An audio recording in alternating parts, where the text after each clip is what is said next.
राधे राधे प्यारे भक्तों। आज मैं जो अनुभूति आप सभी के साथ साझा करने जा रहा हूँ वह कोई साधारण अनुभव नहीं है। यह मेरे जीवन का वह अनुपम और अविस्मरणीय क्षण है जिसने मेरी आत्मा को ईश्वर से जोड़ दिया, मेरे हृदय को भक्ति के भावों से भर दिया और मेरे समूचे अस्तित्व को आध्यात्मिक ऊर्जा से सिंचित कर दिया। जब मैं उस क्षण को याद करता हूँ तो ऐसा प्रतीत होता है मानो समय वहीं रुक गया हो और मेरी आत्मा पुनः उसी पवित्र अनुभूति में लीन हो गई हो।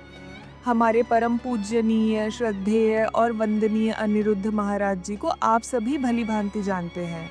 उनकी वाणी में जो मिठास है, उनके आचरण में जो शुद्धता है और उनके दृष्टिकोण में जो दिव्यता है, वह सब मिलकर एक ऐसी अनुभूति कराते हैं मानो स्वयं श्री कृष्ण साक्षात हमारे सम्मुख हो।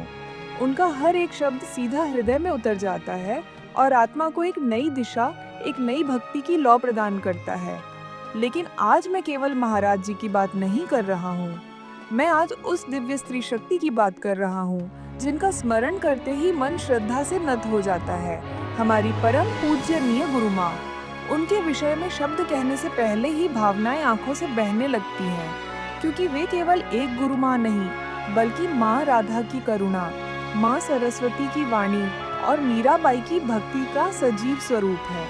उनकी उपस्थिति ही एक ऐसी अनुभूति देती है मानो ईश्वर स्वयं साकार होकर हमारे बीच उतर आए हों।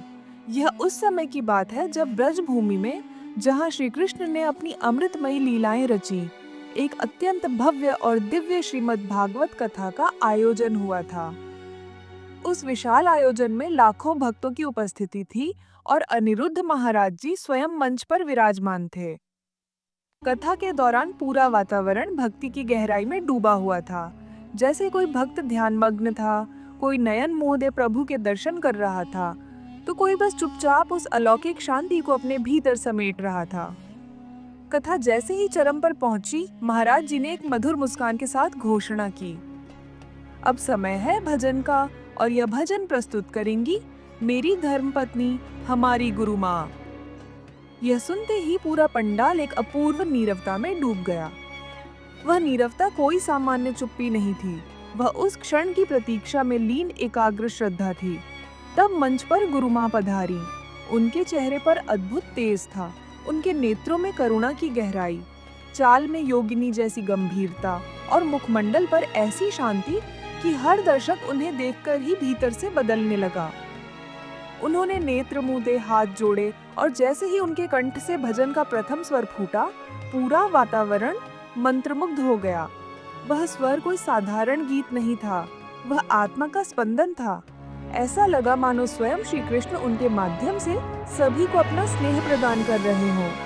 भक्तों की आंखों से अश्रुधाराएं बहने लगी, कुछ अपने स्थान पर ही झूम उठे और कुछ मौन होकर उस स्वर को अपने भीतर समेटते चले गए।